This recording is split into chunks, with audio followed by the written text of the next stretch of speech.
And of course, the great news was that Melmade Gazza from South Australia took out the big money, $15,000 for Colin and Joan Wachtel. It was a great race. We'll take a look at all the action a little later in the program. But first up, Greyhound racing from Angle Park last Thursday night, and the good news to come out of that meeting was the return of Thundering 2 to the track.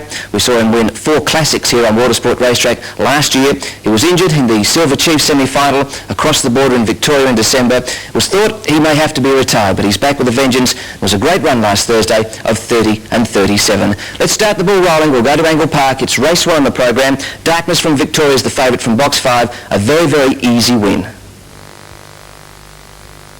The Hawaiian racing, a very even dispatch. Salco Boy was showing out with Knocklawn Sue, but here's Darkness now gathering speed, and Darkness goes to the front on the first turn. Leads by a couple of lengths to Royal Charlie. Salco Boy, Knocklawn Sue was third, 3 lengths away. Then Salco Boy with a big job to do from Split Eclipse. They were followed then by Rosa Moore, and well back at the tail of the field then would be Pride of Tagimi and Queen of Catford dropping out of it, but Darkness is well clear, turning for home. It's going to bolt it in. Second, Royal Charlie from Knocklawn Sue, but Darkness goes on to win easily. Hanging on for second, Royal Charlie. Knocklawn Sue third. Darkness far too good for that company, certainly a low grade. That Greyhound has started favourite at Olympic Park, so the good time there of 30 and 46. I think we may see it in the Adelaide Cup heats next week. To race 2 on the program, here's a great finish. Highland Joe and Tempix Dream. Dream away very quickly. True Value was moving up on the outside though to join it round the first turn. They're about 3 or 4 lengths clear of Highland Joe, getting it clear under that first turn. Around it went Daroka Flyer, close up behind them Summer Storm. On its outside, Warrigal Lad, Pixieville's got well back, and last of all was Leafmore Rocket. They leave the back and Tempix Dream by a length, but here out wide on the track, Highland Joe was coming quickly now. Back behind them, next along then was True Value. Into the straight they swings, Tempix Dream on top. Highland Joe gradually getting to it on the outside. I don't think so. I think Tempix Dream knows Highland Joe, close up Warrigal Lad. Well, they say the camera never lies, but it did last Thursday night. Highland Joe getting up on the line by half a head, started at 25 to 10, and they ran the time of 30 and 82, and that was the first leg of a double for Howard Gray. He's thrown Thundering 2, the best run of the night, 30 and 37. Duplicity Pride was trying to kick up, but Thundering 2 goes to the front on the first turn. Duplicity Pride went wide. Getting to third then was Kaluna Shadow, close and handy with a Quiller Image on its inside. They were followed by Out Bentley going forward out wider from Sean's Point, 2 lengths away Extra Tough, and 3 away Rusty Baden off the back straight. A race in 2, Thundering 2 by 3 lengths, trying hard. Duplicity Pride to get into Sean's Point and a Quiller Image, but Thundering 2 in front in the straight, and Thundering 2 returns with a strong win.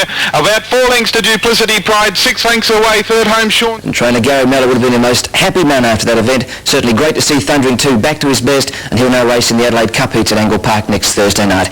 To race 4 on the program, the favourite here was Last Bell from box 5. It's a rough race all round, the time very slow. Away well for Bo, but Bay Supreme after missing it a half length gathered good speed and went to the front on the first turn. Led by a length, Last Bell was trying to rail up on it now, 3 lengths away in the field then was another Fawn. They were followed further back by 4 Bo. Out wider on the track then was Young Dingan close and handy. Further back in the field then was Rainbow's Reward. They were followed after a gap in the run then, but making ground now by Rag Trade Lass and Last Satan Socks. There was a bit of a jumble up as they head into the back straight, and getting to the front now another Fawn. Again Bay Supreme comes at it though on the outside. Back behind them next along Young Dingan. On the outside 4 Bo with Rainbow's Reward running on, and now Rag Trade Lass, but turning for home Bay Supreme the outside. Oh, there's trouble there. Another Fawn kicking up on its inside, not going straight. Bay Supreme's going to score another Fawn. Close up Rainbow's Reward rather, and also... Well, there's not much you can make out of that race. A number of greyhounds not chasing keenly. The winner, Bay Supreme, incidentally, is of the progeny of Bay Road Queen, who won a national distance title going back 2 years now, so good to see that greyhound breaking through. And the same week that we took out another one in Launceston. Here's race 5. Last of 4 on the inside, kicks up, Contempt going with it, and Bristol Swamp from the outside. There's a jam up. Contempt and Burnie both checked out of it, and last of 4 was clear, but Never Sin has landed second after that trouble. 3 lengths away in the field, Contempt. Further back in the run, Smithy's Babe out wider on the track, then Bristol Swamp. Well back in the field then was Prince Move from Burnley, and last of all Tivoli by Night turning for home. Last of 4 in front. Never Sin is now coming to the outside. Last of 4 hanging on. Never Sin not going to get there. Last of 4 scores from Never Sin. Tight for third, possibly Smithy. A good effort there by Last of 4. A greyhound with plenty of pace to burn. Certainly a appreciated that inside draw of box 1. The favourite there was Bristol Swamp from box 8. That was one of the greyhounds in that big jam on the first corner. To race 6, and here's an easy win to Sophie's Colleen. The time here very good, 44.14. That's particularly good considering how wide this greyhound races. Also there along the inside was Linton's Fury, but they go around the first turn and Sophie's Colleen's on top. An unusual rail for her, and she's well clear. Got out by about 5 lengths. Goes very wide in the straight from Linton's Fury. Make It Rain was nice and handy. On its outside, Magic Yalumba from Appleby Boy. Matilda Diamond well back. And last of all out of the straight now was Badista. Into the back they race, and Sophie's Colleen leads by 5 lengths to Linton's Fury. 5 away then win third placing Make It Rain. Appleby Boy running on strongly now, as was Matilda Diamond, but I think the bird has flown. Sophie's Colleen about to turn for home. Has dashed away by 6 or 7. Linton's Fury can do no more from Make It Rain, and Appleby Boy with Matilda Diamond late. But it's all Sophie's Colleen goes on to score well. Appleby Boy second, I reckon. She's always been very promising, Sophie's Colleen. The time there was very good, 44.14, and good to see the trainer Burnie Neale has her back to her best following a somewhat unlucky run through that Andtra National Final Series. To race 7 on the programme, a tight race here. Call It Romeo, the favourite from box 8. Well, but a couple going with it are Lawn Majestic, and also there was Donald Supreme out wider. Call It Romeo early behind the red cavalcade moving up. A couple away then to Midori, close up. Further back then was Almonda Gracie, Pango, and only 6 off the lead last Mellow Diver. They race off the back straight. Law Majestic just the leader. Call It Romeo out wider. Behind them then was red cavalcade. Still there on the inside was Donald Supreme. They turn for home. Call It Romeo goes to the front, kicking back Lawn Majestic, but Call It Romeo a half. Lawn Majestic second. Almonda Gracie got up for third from... Yeah, and a good run by Almonda Gracie getting up for third. Could be one to follow in slightly weaker company at Angle Park, or even at Gawler as well, but take nothing away from the winner. Call It Romeo starting at 2-1 in favourite. To race 8 on the programme, here's West Australian Pacific Hope, 30 and 87, all the way winner. Pacific Hope was showing good speed though, and goes to the early lead. Pacific Hope's on top by a couple to Ebony. Into third placing Riverton. They were followed by Shiner's Lassie inside.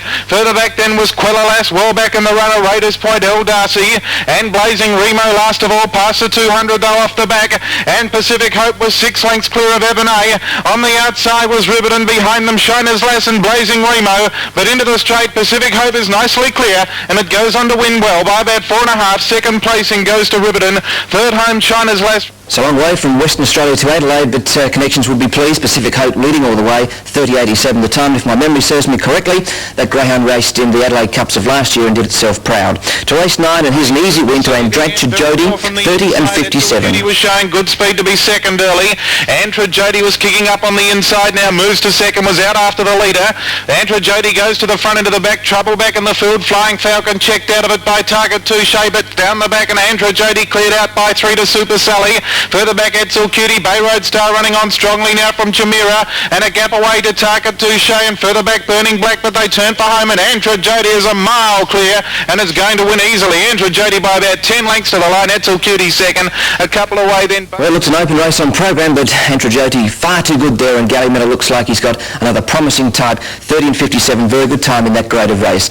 To the last event on the programme, the favourite here was Jukebox Dancer from box 1. Looked to have the race in his keeping after leading. Dancer began pretty well on the inside, is the early leader. Ozzius Schultz was showing speed from out wider on the track. The leader wanted to get off a bit.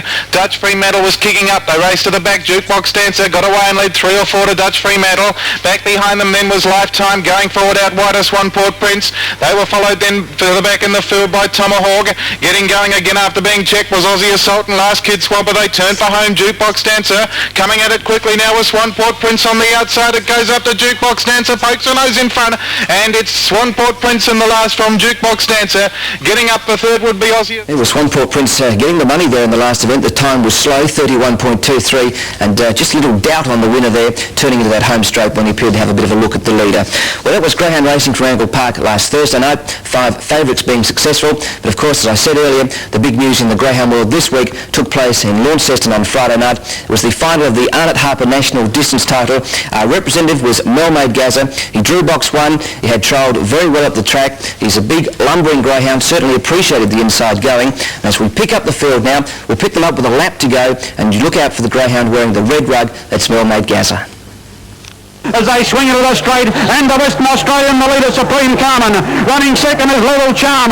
Here comes Melmade, Gazza running on. Tashler, the inside, is next, followed by Dorella's Dreamer. Well back to Gilly's Dreamer. Out of its ground down the back there is Hot Ellie, who couldn't win, and Sun City is last. The local Level Charm went alongside Supreme Carmen. Here's the danger. Melmade, Gazza. He went into the back of them. Supreme Carmen again got clear. Tashler running on. In the stretch, Supreme Carmen. Melmade, Gazza the outside. Melmade, Gazza has won the final. Supreme Carmen, a great go for the Miners.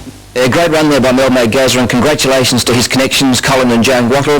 They've certainly done us proud over there in Launceston, and what a great run we are having with our greyhounds here in South Australia. We won the national distance last year with Princess Baden, now Melmade Gazza this year, and of course Bayrow Queen won one 2 years ago.